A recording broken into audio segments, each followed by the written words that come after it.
I transmigrated into the story of a novel, and a fragment of memory surfaced in my mind. I had just secured a 20 billion yuan project, yet my CEO fiancé gave the credit to her boy toy. And now she wanted me to be his assistant. My fiancé said coldly, "What's wrong? You're not willing. Do you even realize that your sour face is upsetting Makoto? I'm telling you, kneel down right now and apologize to Makoto, don't make things difficult for me." I looked around. All the company's executives were watching, gloating, but I stood up slowly, lit a cigarette, and let out a mocking laugh. Difficult? Then don't bother handling it at all. I grabbed the edge of the table with both hands, and flipped it over. Chapter 1. That night, at the celebration banquet, my CEO fiancé, Willow Lu, sat at the head of the table beside her recently returned crush, Makoto. She held up a wristwatch worth 5 million yuan and stood. This time, our Lu Corporation managed to secure the 20 billion North City project entirely thanks to Makoto's efforts. Here, I officially announce that the position of vice president of the group will be taken by Makoto. This watch, apart from the bonus, is an additional gift to him. When she finished, she personally placed the watch on Makoto's wrist. The whole room fell silent in astonishment. Everyone knew that it was me who had worked overtime for a month, drank until my stomach bled, and finally secured that project. Makoto was merely my assistant. And now President Lu gave all the credit to Makoto alone. But the senior executives present had been in the business world for years. They were all shrewd foxes. Their surprise lasted only a few seconds before they recovered. They quickly raised their glasses to toast Makoto, one after another. When they glanced my way, their eyes were full of disdain and mockery. Makoto is truly impressive, less than 3 months in the company and he's already landed such a major deal. Exactly. Makoto really deserves the title of overseas elite. What a bright future ahead. We'll be counting on your guidance, Vice President Makoto. In an instant, the private room filled with a festive, fawning atmosphere. Makoto, beaming with pride, clinked glasses with everyone in turn. From time to time, he shot me a provocative look. Willow Lu laughed and scolded playfully. "Oh come on, stop crowding around Makoto. At least give me, the president of Lu Corporation, a chance to express my gratitude too, right?"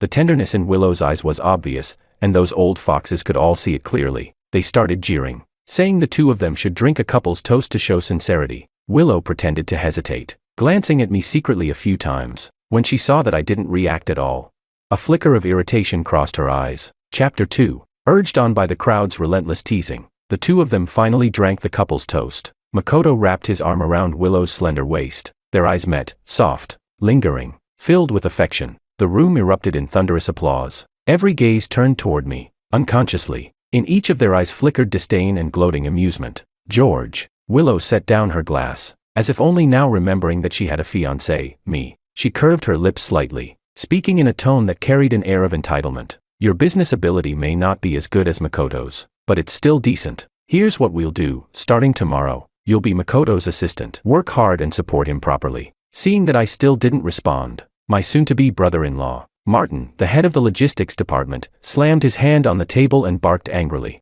"George Su, what's with that dead face of yours? Who are you trying to impress? These 3 years you've been amnesiac. If our Lu family hadn't taken you in, you'd probably still be fighting stray dogs for food in some garbage bin. Truly pathetic and unpresentable." Willow's expression darkened further. "What's wrong? You're not willing. From the moment you walked in, you've had that rotten expression. Do you even realize that you're upsetting Makoto by acting like this? I'm telling you now, kneel down immediately and apologize to Makoto." It was only at that moment that I snapped out of the daze from having just transmigrated into this world. So, I'd become the amnesiac male supporting character. The original me wasn't even named George Su, but George Wang. He was the president and largest shareholder of the #1 conglomerate in City A, the Wang Group. Chapter 3. 3 years ago, due to a malfunction in his private jet, he was forced to parachute out. Although he survived, he lost his memory. He wandered aimlessly for days. By coincidence, he came across Willow racing her car in the suburbs, and she crashed badly. The car caught fire, and Willow was trapped inside. It was the original George who risked his life to pull her out. Barely a minute after the rescue, the sports car exploded violently. When Willow Lu learned that her savior had lost his memory, she took him home out of gratitude, because the jade pendant George wore had the character Su engraved on it. The Lu family began calling him George Su. George stayed with the Lu family for a while. At that time, the Lu family's company was in serious trouble, business was plummeting, and bankruptcy loomed. Willow was exhausted, unable to eat or sleep properly, constantly running herself ragged. As the heroine of the novel, Willow was Of course, stunningly beautiful, with a curvy, seductive figure. After living under the same roof for some time, George naturally developed feelings for her. Although much of his memory was gone, his keen business instincts and sharp commercial acumen remained intact. Late at night, he secretly revised several of Willow's business proposals. Soon after, the Liu Corporation began to recover from its downfall, and things started to improve. When the Liu family accidentally discovered that George was behind the turnaround, they were overjoyed, thrilled as if they had struck gold. The Liu patriarch, seeking to bind George to the family completely, abandoned all thought of helping him recover his true identity. He used his connections to give George a new identity and wanted him to marry into the Liu family, to serve them as their loyal workhorse for life. Though George was a business prodigy, he was also a complete simp. For the past 3 years, the original George had worked himself to the bone for Willow's approval, utterly devoted to the Liu family. Under his leadership, the Liu Corporation had grown rapidly. From a small, mediocre enterprise, it had risen to become the now prestigious Liu Group of City C. Willow had promised that if George could secure this 20 billion yuan deal, she would promote him to vice president of the group, and the two of them would marry immediately. To achieve that, the original George worked overtime for over a month, drinking with clients until he bled from the stomach, and finally signed the contract. But instead of keeping her word, Willow handed all the credit to her crush, Makoto. All of George's selfless dedication and submissive loyalty over the past 3 years had been repaid with the Liu family's naked betrayal and contempt. No one in the Liu family saw him as worthy. In the novel, this simp version of George still clung to hope for Willow Liu. In the end, when Makoto pretended to be sick, George, manipulated by Willow's emotional PUA, agreed to donate his kidney to save her lover. He died miserably on the operating table. Thinking of this, I was consumed with fury. The original one was a simp, but I'm not. You want to dig out my kidney? Let's see if the Liu family can withstand my wrath. Chapter 4. When Willow saw my face turn ugly, she grew even angrier. George, are you even listening? I'm telling you, kneel down right now and apologize to Makoto. Don't make this difficult for me. I stood up and scanned the room. All the company executives watched with gloating faces. I slowly lit a cigarette and scoffed. Difficult? Then don't bother trying. I grabbed the table with both hands and flipped it over.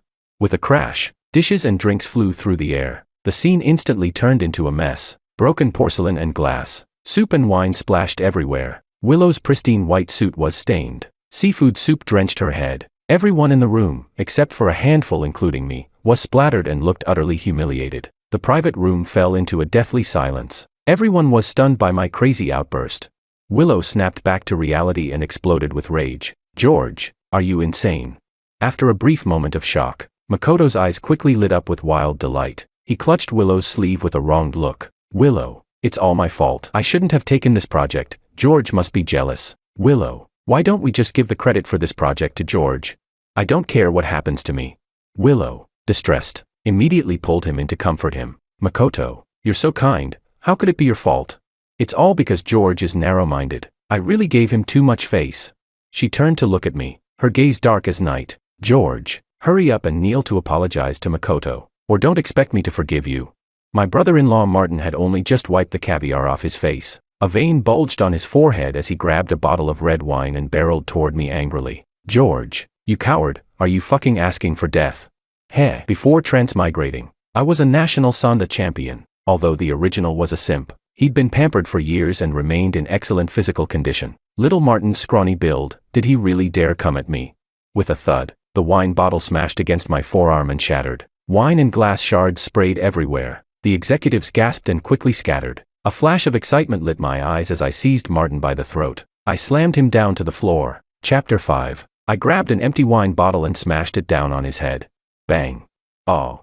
The bottle shattered again. Shards flying everywhere. Martin's scream pierced through the entire private room. Blood gushed down his forehead. The once arrogant young master of the Liu family was now rolling on the floor, groaning like a dying dog. Ah, my head. Sis, help me. I'll kill him. Martin clutched his bleeding head, his eyes burning with venomous hatred. The room fell dead silent. Everyone was frozen in shock by the bloody scene before them. Those executives who'd been gloating earlier had gone pale as paper. Several female executives screamed in terror. Willow was completely stunned. She couldn't believe that the once submissive, compliant men before her had suddenly turned violent. George, how dare you? She shrieked and rushed toward me. I raised my hand and slapped her across the face. The sharp crack echoed throughout the room. Willow's head snapped to the side. The room was struck dumb again. Was this really the same simp who used to obey every word of President Liu? For the first time, panic and confusion flickered in Willow's eyes. She covered her reddened cheek, staring at me in disbelief, her voice trembling. You actually hit me. I slapped her again, this time on the other side of her face. Willow, if I hadn't saved you back then, the grass on your grave would already be 3 meters tall. For the past 3 years, I've given you everything, heart, soul, and effort. I even turned your nearly bankrupt family business into the corporation it is today. I kicked her in the knee, her legs buckled, and she fell straight to her knees. And how did you repay me? You treated me like a dog, calling when you pleased, dismissing me when you were bored. I worked myself to death to land that 20 billion project for you. And you turned around and gave all the credit to your boy toy. You dared to drink a couple's toast with him right in front of me. I slapped her across the face again, harder this time. Where's your shame? Ah. Willow Liu, the proud president of the Liu Corporation, was now on her knees, being slapped by the men she had always looked down on. Humiliation burned in her chest. She struggled to stand, but couldn't, and screamed hysterically, George, you've lost your mind. Forget the facts for a second. Wasn't all of this something you chose to do just to please me? You love me so much. Isn't it just because you were jealous seeing me drink with Makoto? Can't you be a little more generous? Chapter 6. Hey, of course. This was exactly the kind of cliché scene straight out of a girl's romance novel. I couldn't help but laugh, irritated by how absurd her words sounded. Be more mature, I mocked. I crouched down and grabbed her delicate, pale chin. Then, since you're already kneeling in front of me and taking the hits, why don't you be the one to act mature? Pretend nothing happened. All right. Just then, I felt a gust of wind rush toward me from behind. Instinctively, I dodged and kicked. Bam.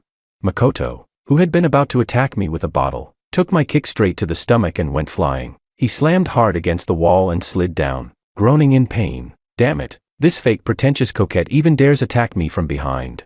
I rushed toward him, grabbed his hair, and smashed his head against the wall again and again. In a women's novel world, logic doesn't work, only physical solutions do. Willow, seeing Makoto getting beaten up, went crazy. George, stop.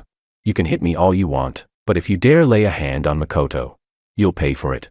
Call the police, quick, I want that bastard thrown in jail. The executives, still paralyzed by fear, finally snapped out of it. They scrambled to pull out their phones to call the police. I froze for a second. Was there even police in this girl's novel world? Damn it, I hadn't accounted for that. I quickly regained my composure, leaned close to Makoto, and whispered a few words in his ear. His face instantly twisted, turning pale as wax. He screamed in panic. No, don't call the police. Hang up now.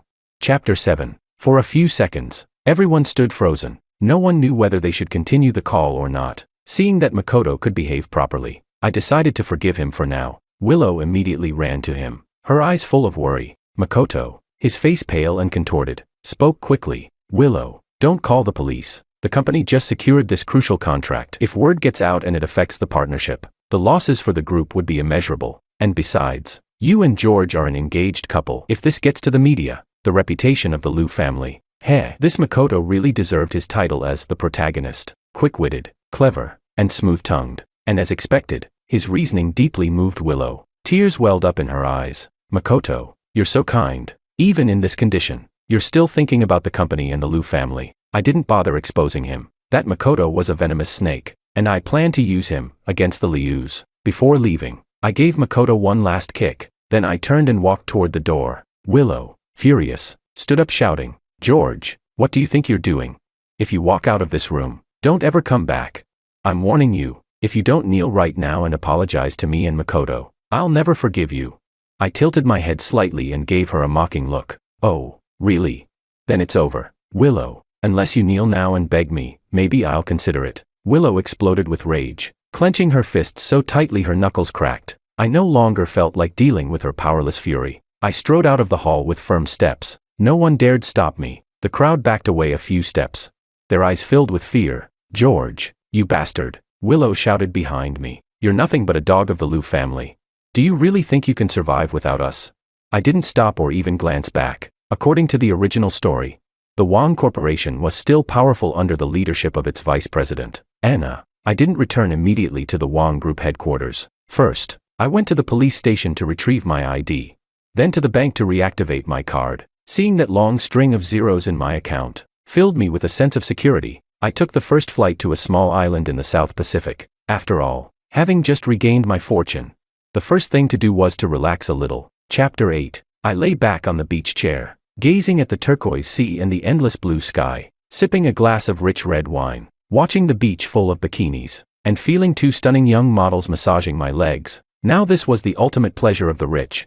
But good things never last long. Only 3 days had passed when Anna showed up. Anna's beauty even surpassed Willow's, especially those long, slender legs of hers, miles ahead of Willow's. She looked at me, covering her mouth as tears streamed down her face. I touched the jade pendant hanging on my chest and let out a sigh. That pendant had been a gift from Anna Sue. The engraved character Sue was her family name. She had been a poor student sponsored by the Wang family, living in their home since childhood. After graduating from an elite overseas university, she joined the Wang group as an intern. Through her own hard work, Anna had climbed her way up from the bottom all the way to vice president. After the original George disappeared, she kept the news tightly under wraps to maintain the company's stability. For 3 years, she had never stopped searching for me in secret. In the novel's original plot, after George Wang's death, Anna went completely insane, fell into darkness. The Liu family vanished overnight, wiped off the face of the earth. But Anna, in the end, couldn't escape the law either. Her ending was tragic and pitiful. I grinned at her cheerfully.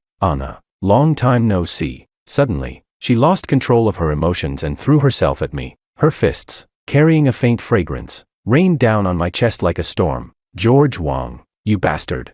Do you have any idea what these 3 years have been like for me? You disappeared for 3 whole years. Do you know how hard it's been for me to keep the board under control? Do you know how worried I was about you? I thought you were dead, and yet I had to pretend every day like nothing had happened. I thought I'd never see you again. Sob. When she finally tired herself out, she collapsed against me, crying softly, her fragrant shoulders trembling uncontrollably. I held her tightly, and a wave of pity welled up in my chest. I'm sorry, I said gently. I lost my memory these past 3 years. Only 3 days ago did everything come back to me. She jerked her head up, her face full of shock. I slowly told her everything that had happened over the last 3 years. The Liu family. Anna's eyes turned cold. The Liu group that suddenly rose to power in City C over the past 3 years. I nodded. They deliberately hid the truth about my accident and memory loss 3 years ago, just to tie me down and make me their servant. A flicker of icy killing intent flashed in Anna's eyes. They dared to treat you like that. Don't rush to act, I said, patting her hand reassuringly. I have my own plan. The Liu family will pay for what they've done. Chapter 9. The next day, Anna and I flew back to Cydia together. I convened a board meeting immediately. The shareholders who had been celebrating my presumed death were now ashen with shock. They glanced at one another. Then, forcing their courage, some of them stood up to challenge me. They accused me of being absent for 3 years and claimed it was an extremely irresponsible act toward the group. They even arrogantly demanded that I resign to take responsibility. These fake people in this ridiculous world still needed physical measures to be subdued. I grabbed the ringleader by the throat and squeezed hard. With one hand I lifted him off his feet. I didn't let go until he was nearly about to faint. He dropped to his knees, his face flushed crimson, clutching his neck with both hands. He hacked and coughed, his eyes full of terror. He didn't dare open his mouth again. With a loud thunk, I drove a dagger deep into the office desk, narrowing my eyes as I scanned the room. Who the hell else has an objection? Step forward now.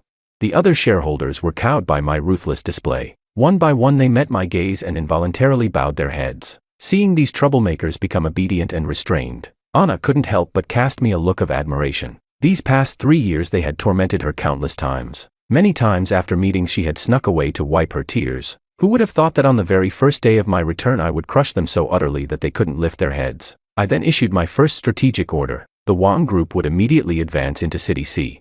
Of course it wasn't only to deal with the Liu family. City C isn't far from City A and has only recently begun to develop these past few years. It's a golden opportunity to seize market share. And since I knew the major forces and plans in City C inside and out, it would be like adding wings to a tiger. Chapter 10. A month later, Anna and I were riding in the company's presidential car. On our way to City C, Willow's calls kept coming in one after another. I rejected every single one of them. Then came her voice messages. George, I'm giving you 1 hour, get over here right now.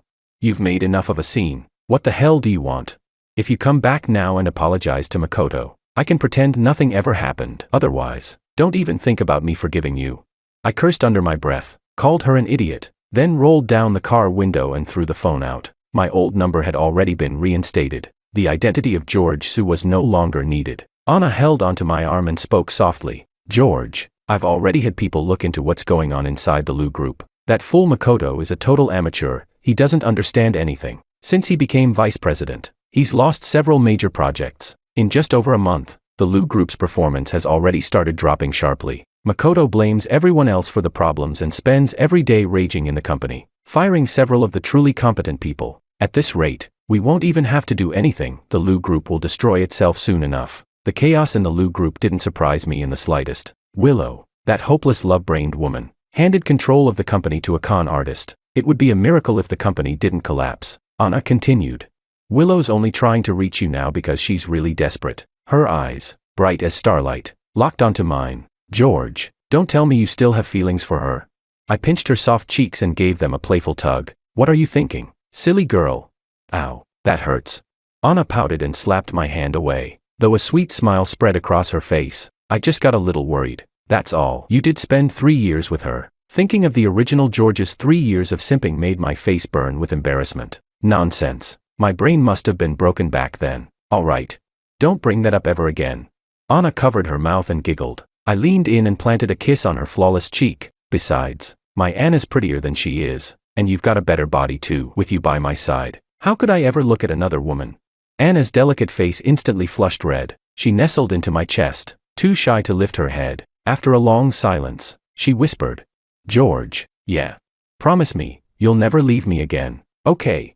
I touched her soft, tear-streaked face and found she was crying again. Holding her tightly, I spoke a single word with all my strength. Okay. Chapter 11. Just as Anna and I checked into the Delian Grand Hotel in City C, we unexpectedly ran into Willow, who was there hosting a dinner for business partners. She suddenly called out to me from behind, her voice trembling with suppressed anger. George, stop right there. I told Anna to go ahead and take the elevator first. Then I turned around and looked at Willow with a cold, detached expression. Willow glared at me, her whole body shaking with rage. Just moments ago, she had seen me behaving intimately with a woman. She hadn't seen the woman's face clearly. But that figure, hotter than her own, was enough to ignite the fury she'd been holding back. George, you bastard, you don't answer my calls, you ignore my messages. And now you're walking into a hotel with another woman. Do you have any shame? Tell me right now, who is that woman? Have you been staying with that fox spirit these past few days? Watching her lose control like that, I couldn't help but curl my lips into a smirk. Miss Lu, I said coolly, have you forgotten that there's nothing between us anymore? Then, as if suddenly remembering something, I changed my tone. Even if there were something between us, why is it that only you're allowed to have an old flame? But I'm not. As expected, when your heart is filthy, everything you see looks filthy too. That last line was one she herself had once thrown at me. The night Makoto returned to the country, Willow had hosted a welcome party for him. The original George had gone to pick her up, only to catch the two of them hugging at the bar entrance. He'd stormed up to confront her, furious, but Willow had looked annoyed and impatient. George, there's nothing between me and Makoto. If there really were, would I still be engaged to you? As expected, when your heart is filthy, everything you see looks filthy too. Now, I returned those exact same words to her, word for word. Willow froze for a moment, then let out a laugh. George, you really are something. You loved me so much, and now you found a woman just to put on a show. You're just trying to make me jealous, aren't you? Hoping I'll pay more attention to you. Heh. Let me tell you, your little tricks don't work on me. All this time you've been avoiding the company. Trying to prove that the Lu Group can't survive without you. Trying to see me fail and laugh at me. George, you really are vicious. Yes, fine, I admit it, without you. The Lu Group has had some trouble this past month, but you probably don't know yet, do you? The top company in City A, the Wang Group, is expanding into City C. As long as our Lu Group secures a contract with the Wang Group, we'll rise straight to the top. If you apologize to Makoto right now and obediently come back to work as his assistant, it's still not too late. Otherwise, the Lu Group will soon be far beyond your reach. And when that day comes, even if you kneel and beg me, I won't give you so much as a single glance.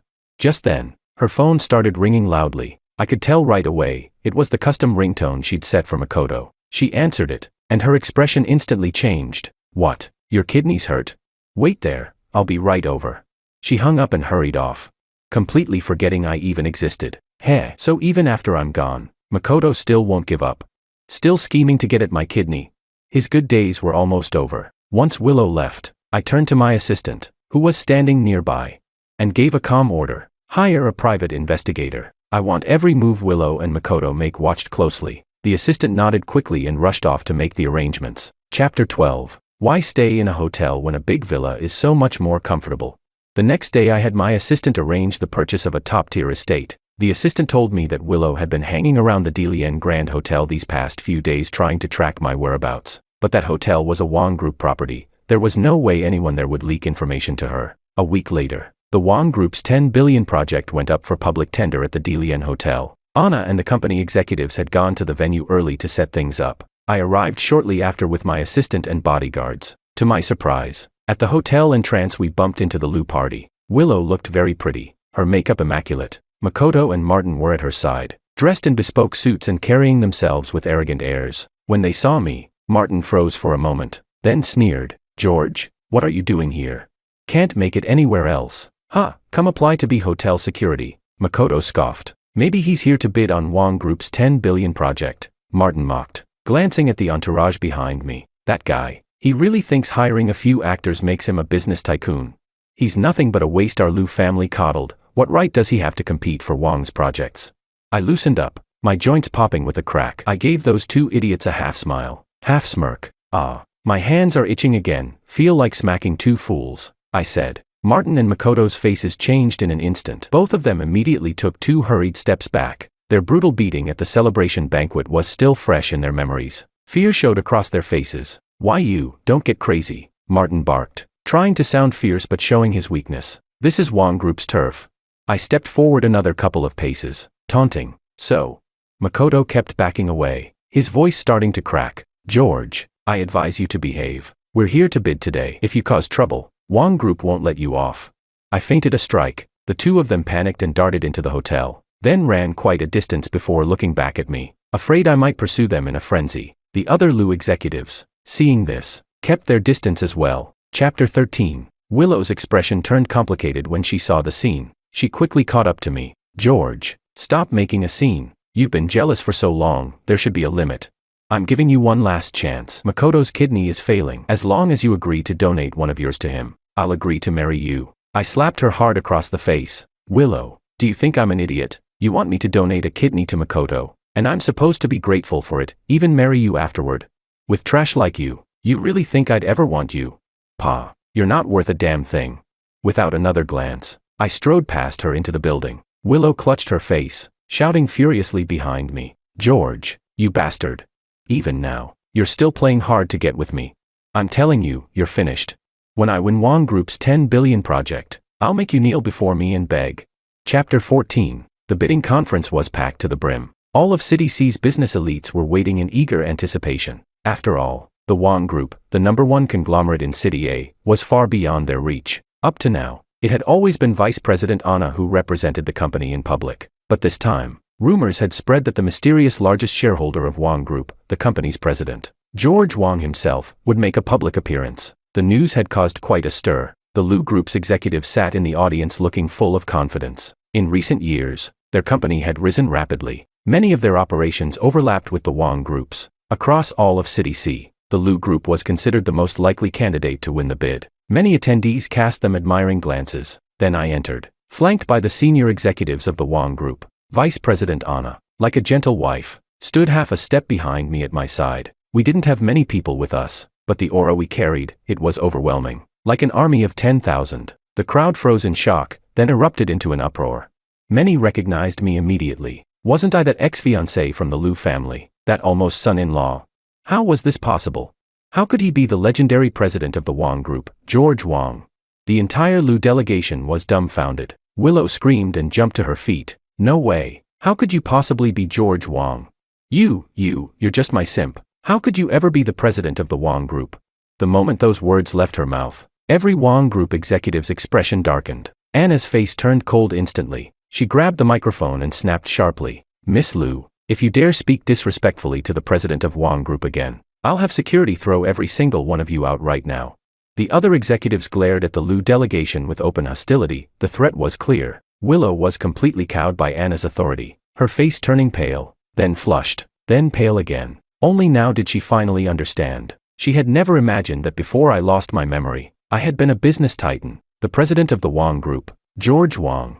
Makoto and Martin sat frozen, Dumbstruck, their minds blank, the rest of the Lu team exchanged horrified looks, their faces all equally grim. Chapter 15. The bidding results came out, no surprise. The Lu group didn't win. Willow instantly exploded. She shot to her feet, glaring at me, and shouted, "George, this isn't fair. You're just taking personal revenge."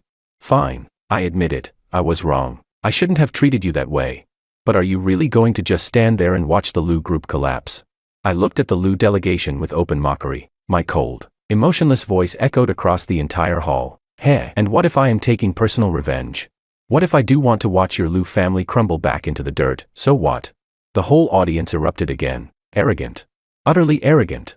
But George Wang had the right to be arrogant. Now, everyone in the room looked at the Lu team with gloating amusement. The Lu executives were furious but didn't dare say a word. Seeing their unwilling faces, I snatched up their proposal and threw it to the floor like garbage. "Willow, this is the Lu group's so-called bid proposal. All the data in here is copied straight off the internet, the content's bland and unoriginal. You really thought this trash could win the bid? Keep dreaming. What a joke." Willow picked up the fallen document and flipped through it. Back then, I had always been the one writing the company's proposals. Willow had only ever been a half-trained amateur, she'd never noticed the flaws before. Now that I'd pointed it out, the truth hit her like a slap. Her face turned pale, her fingers gripping the papers so tightly they turned white. She glared at Makoto, teeth clenched. "Makoto, this is the proposal you wrote? This is what you called foolproof?" Makoto, feeling the weight of everyone's eyes on him, flushed scarlet. He stammered, unable to speak. I didn't bother watching their dogfight. With a wave of my hand, I ordered security to throw them out. Willow's sobbing voice echoed behind her as she was dragged away. "George, I know I was wrong. You can't do this to me." Chapter 16. In the days that followed, the Lu group's downfall became unstoppable. Their performance plummeted like a cliff collapse. Stock after stock hit the limit down. The company was now facing the risk of being delisted entirely. This crisis was far worse than the one 3 years ago. Those who had once rushed to curry favor with me, the Wang group, were now mercilessly kicking the Lu family while they were down. Without the slightest hesitation, Willow was losing her mind, completely clueless about what to do. Old Master Lu was so enraged that he ended up hospitalized. Willow had been chasing me everywhere. She'd blocked my path at the Wang Group's City C branch for half a month. And when she found out I'd returned to City A, she stood outside the Wang Group headquarters for more than a week. That day, just as I stepped out of the Wang building, Willow suddenly dropped to her knees with a thud. George Wang, I was wrong. Please save me, save my Lu family. Our company is finished, I don't know what else to do. It's all my fault. As long as you're willing to help me, I'll do anything. George, I'm still clean. I never let Makoto touch me. Please, give me another chance. I looked down at her coldly from above. Her hair was a mess, her eyes sunken, her whole face haggard. The arrogance she once wore so proudly was long gone. Willow, you still have the nerve to ask me for help? I worked myself to the bone for your Lu family for 3 years, and what did I get in return? You wanted me to be your pretty boy's assistant. Tell me, what were you thinking? Your Lu family's going down, why don't you beg Makoto to save you? Why come to me? Willow shook her head desperately, tears streaming down her face. I was wrong. George, I'm sorry. Makoto, he's a bastard. He ran off with all of the Lu Group's liquid assets. Her eyes were full of regret, and she sobbed so hard she could barely breathe. But I asked her an entirely unexpected question. Willow, do you still remember Cameron? The men you and Makoto framed and sent to prison. Chapter 17. In this story, Willow, Makoto, and Cameron had once been classmates. Willow was a spoiled rich girl, a pampered heiress. Makoto was the notorious school bully, and Cameron was just a poor student they both tormented for fun. Where there is oppression, there is resistance. One day, when Cameron was once again forced to kneel and slap himself, he finally snapped and fought back, injuring Makoto in the process. The result? The breakfast stall run by his single mother, who had raised him alone, was smashed to pieces by hired thugs. Every time she tried to reopen, it was destroyed again. Then, Makoto and Willow joined hands to frame Cameron for theft, and he was thrown into prison. During that time, Cameron's mother went everywhere begging for help. No one was willing to lift a finger. She became increasingly unstable, but still forced herself to keep working the breakfast stall, trying to scrape together enough money for an appeal. When the stall was destroyed once more, she completely lost hope. Cameron's mother ran straight into the street, and was struck by a speeding truck, killed instantly. Makoto's parents, realizing the disaster their son had caused, immediately sent him overseas. When I mentioned Cameron's name, Willow's sobs stopped abruptly. Her face went ghostly pale, her eyes darting nervously. How do you know about Cameron? I didn't answer her. Instead, I threw a stack of photos right into her face. Take a good look. Willow, Makoto went missing abroad 6 months ago. These photos were taken by the foreign police. They've confirmed that Makoto was murdered 6 months ago. Willow's mind went blank. It felt like her skull had exploded. No, impossible. Her scream echoed through the air, her eyes wide with terror. If Makoto's dead, then the one who's been with me all these months, who is he? I let out a cold, cutting laugh. Who do you think? Do you know what I said at the celebration party that made Makoto panic and yell not to call the police? I just said one word, Cameron. After killing Makoto, Cameron had undergone extensive plastic surgery to become his double, all for the sake of vengeance. Willow looked utterly drained. As though all the strength had been sucked from her body, she collapsed to the floor, trembling, her eyes filled with horror and disbelief. So, all this time, her voice quivered so much she could barely form the words. I've been with a murderer. And I let my Lu family fall to ruin for a murderer. Chapter 18. I let out a mocking laugh and continued coldly.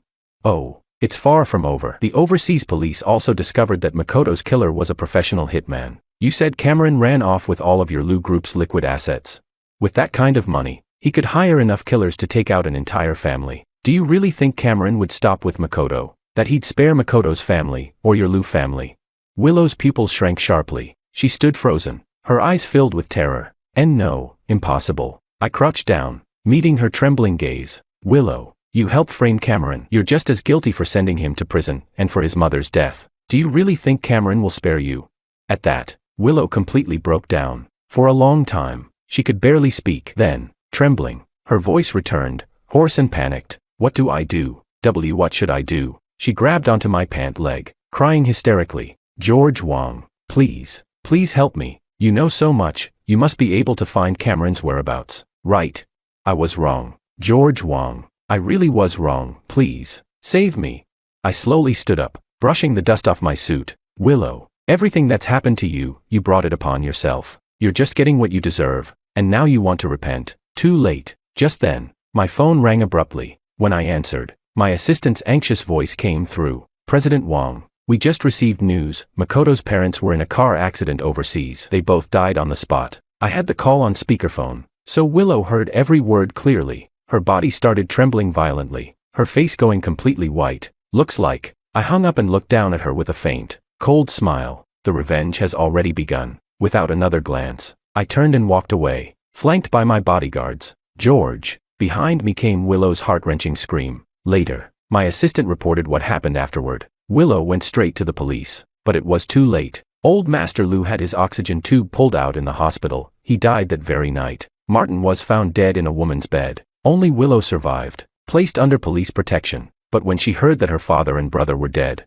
she snapped completely, lost her mind. In the end, she had to be sent to a psychiatric hospital. As for Cameron, he didn't escape either. He was captured while trying to flee the country, caught red-handed at the border. When I heard the news, I was lying on a beach with Anna in my arms, on vacation. Anna noticed my eyes drifting toward the countless bikinis on the sand. She pinched my waist hard, glaring. Don't look. If you have to look, look at me. They're not prettier than I am. I looked down at the beauty in my arms and gave her a playful smack on her firm backside. How am I supposed to look when you're dressed so conservatively? Her cheeks flushed red as she whispered shyly.